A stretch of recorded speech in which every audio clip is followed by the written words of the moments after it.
warahmatullahi wabarakatuh. Berjumpa lagi dengan saya, Ibu Irma Rosita.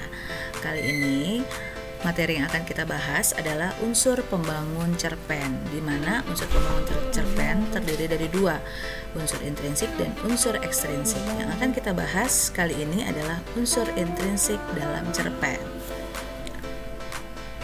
Selamat menyaksikan dan selamat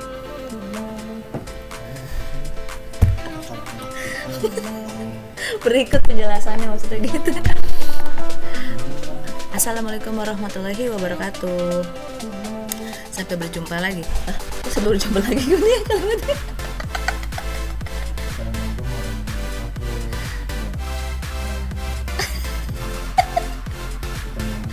Iya betul. Assalamualaikum warahmatullahi wabarakatuh. Bertemu lagi dengan saya, Irma Rosita. Kali ini kita akan membahas tentang unsur pembangun cerpen, di mana unsur pembangun cerpen terbagi menjadi dua. Yang akan kita bahas adalah unsur intrinsik dalam cerpen. Berikut penjelasannya. Yang harus kita pahami, pengertian unsur intrinsik adalah unsur membangun dari dalam cerpen. Unsur intrinsik adalah unsur penting yang tidak boleh dilewatkan dalam karya sastra. Komponen-komponennya terdiri dari tema, tokoh atau penokohan, alur cerita, latar, gaya bahasa, sudut pandang, dan amanat. Berikut uraiannya. Yang pertama adalah tema. Tema merupakan ide dasar cerita yang melatar belakangi keseluruhan isi cerpen. Dalam cerpen biasanya tema jarang dituliskan secara tersurat oleh pengarangnya.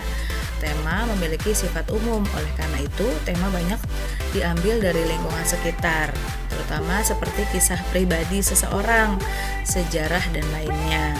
Yang kedua, tokoh dan penokohan.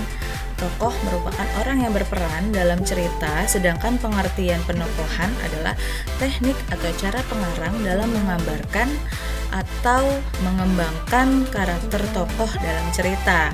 Penokohan tokoh dalam cerita biasanya terbagi menjadi 3 karakter, yaitu protagonis yang biasa kita sebut dia baik, antagonis kurang baik, dan tritagonis yang netral dalam tokoh cerita tersebut.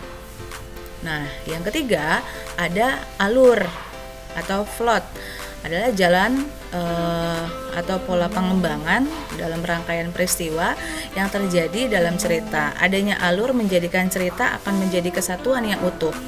Pola pengembangan cerita suatu cerpen haruslah menarik sehingga pembaca dapat terdorong untuk membaca cerita sampai akhir. Karena biasanya cerita yang menarik, cerita yang banyak sekali diminati oleh para pembaca. Selanjutnya ada latar. Latar atau setting dalam cerpen meliputi tempat, waktu, dan peristiwa atau suasana. Latar digunakan untuk memperkuat keyakinan pembaca terhadap jalannya suatu cerita. Latar dalam suatu cerita bisa bersifat faktual maupun imajinatif. Yang selanjutnya adalah gaya bahasa. Penggunaan gaya bahasa adalah cara mengungkapkan perasaan atau pikiran dengan tujuan memberikan efek pada para pembacanya. Selain itu, gaya bahasa juga digunakan dalam menciptakan suatu nada dan suasana persuasif serta dialog supaya mampu memperlihatkan interaksi sekaligus hubungan antar tokoh. Gaya bahasa disebut juga dengan majas. Banyak sekali macam-macam majas, contohnya seperti majas alegori, hiperbola, dan personifikasi yang biasa sering sekali kita temui di dalam sebuah cerita. Nah, selanjutnya ada sudut pandang. Sudut pandang adalah ciri khas atau strategi yang digunakan oleh pengarang dalam menyampaikan cerita. Sudut pandang terdiri dari orang pertama, kedua, dan ketiga. Tidak menutup kemungkinan juga pengarang menggunakan sudut pandang orang yang berada di luar cerita. Nah, yang terakhir adalah amanat. Amanat adalah pesan yang ingin disampaikan pengarang kepada pembacanya. Umumnya amanat dalam cerpen bersifat tersirat. Misalnya tema cerita tentang perjuangan pahlawan akan berisi amanat tentang menumbuhkan sifat pantang menyerah dan semangat mempertahankan kemerdekaan.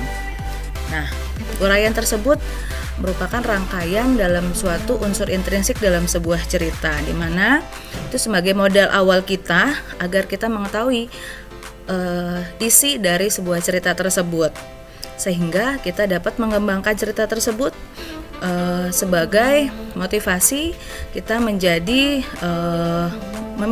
memacu kita untuk bisa membuat sebuah cerita. Karena kebanyakan cerita yang dibuat adalah kisah hidup seseorang. Bisa saja cerita kita diangkat menjadi sebuah cerita yang imajinatif, sehingga kita juga menjadi kreatif. Cerita tersebut kita kembangkan menjadi novel, bahkan bisa menjadi sebuah film.